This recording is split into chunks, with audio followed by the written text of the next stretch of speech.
Please listen to this video. Woman is malice.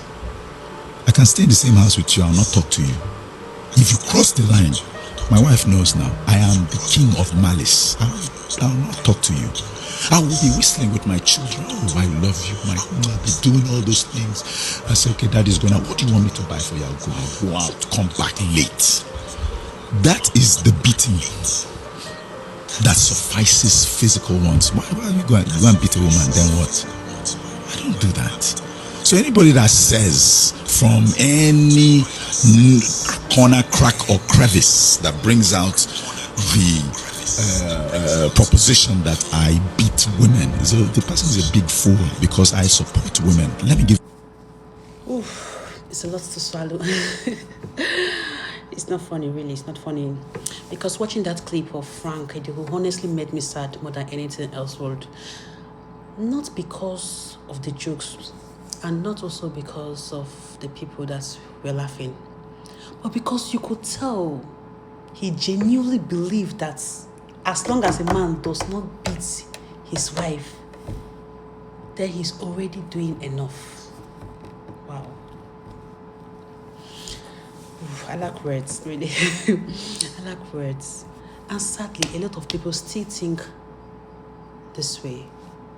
A lot of people still think this way, really. You know where he said, I can stay years without talking to my wife. I am a king of malice. Ooh, we could call Igwe for you. Make we call Igwe for you. Because what is this? He said it almost proudly, like emotional silence was harmless. Dude. But honestly, emotional neglect can wound people so deeply. I don't know.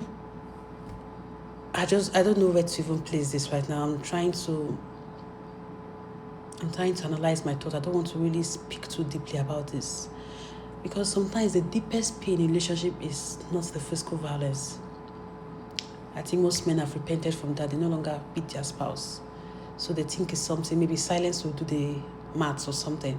Sometimes it's living beside someone who slowly makes you feel emotional, invisible. You know, no warmth, no friendship, no companionship, no conversation, no emotional closeness. Just silence used as punishment. Tell me, why would she be chicken? Really, I'm not supporting adultery, but why?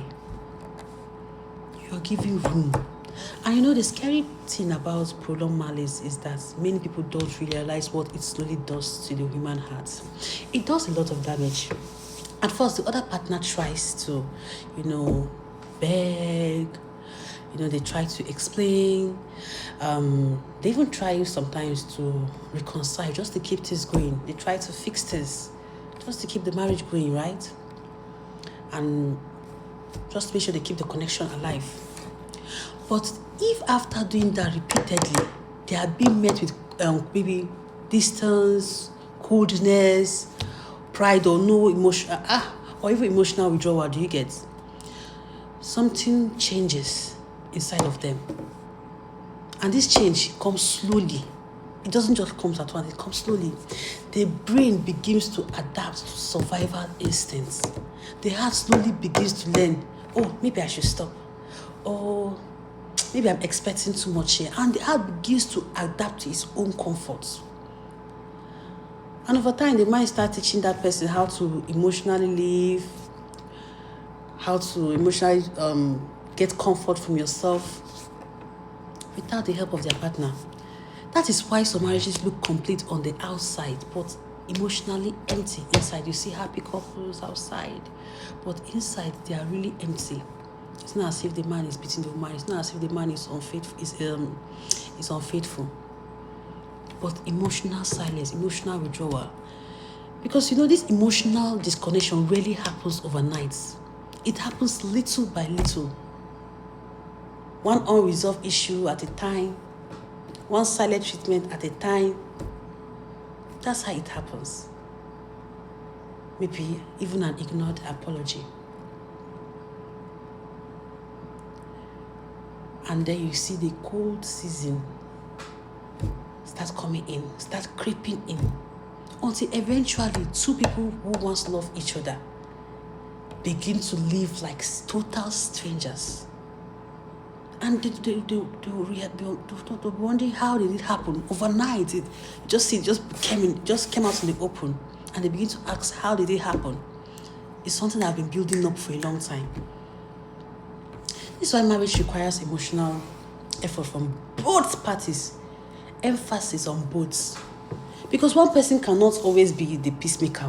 Honestly, it gets tiring. The person gets tired because the person is human being. One person cannot always be the one begging for communication.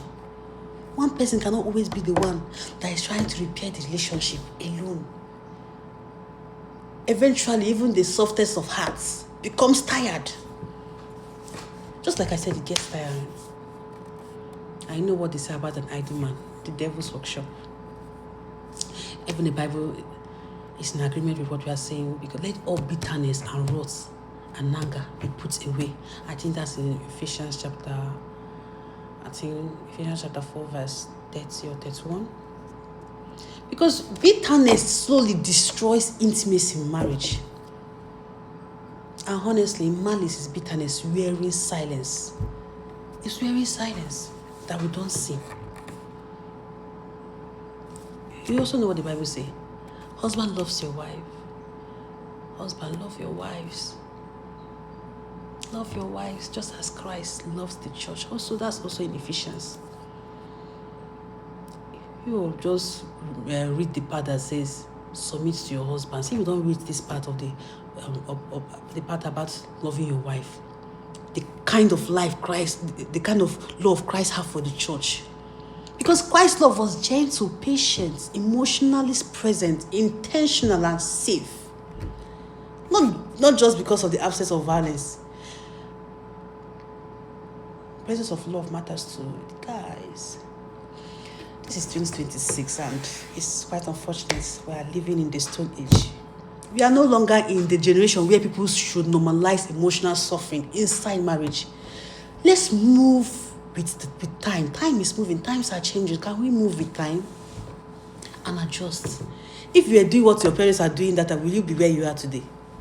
People need to learn emotional intelligence, learn communication, learn softness, and learning too. Learn accountability. Learn your partner. Because sometimes what feels small, maybe hurting your other partner, deeply hurting them. Yes, what you think is small to you might be hurting the other person. So real love is not, at least I didn't beat you, I don't beat you. At least I'm faithful. Real love is I protected your heart too. Let's be guided. It's quite unfortunate we're talking about this in 2026. I thought we've gone beyond this, but I think we need more preachers. Let me not talk too much. I'll just stop here. Bye for now, guys.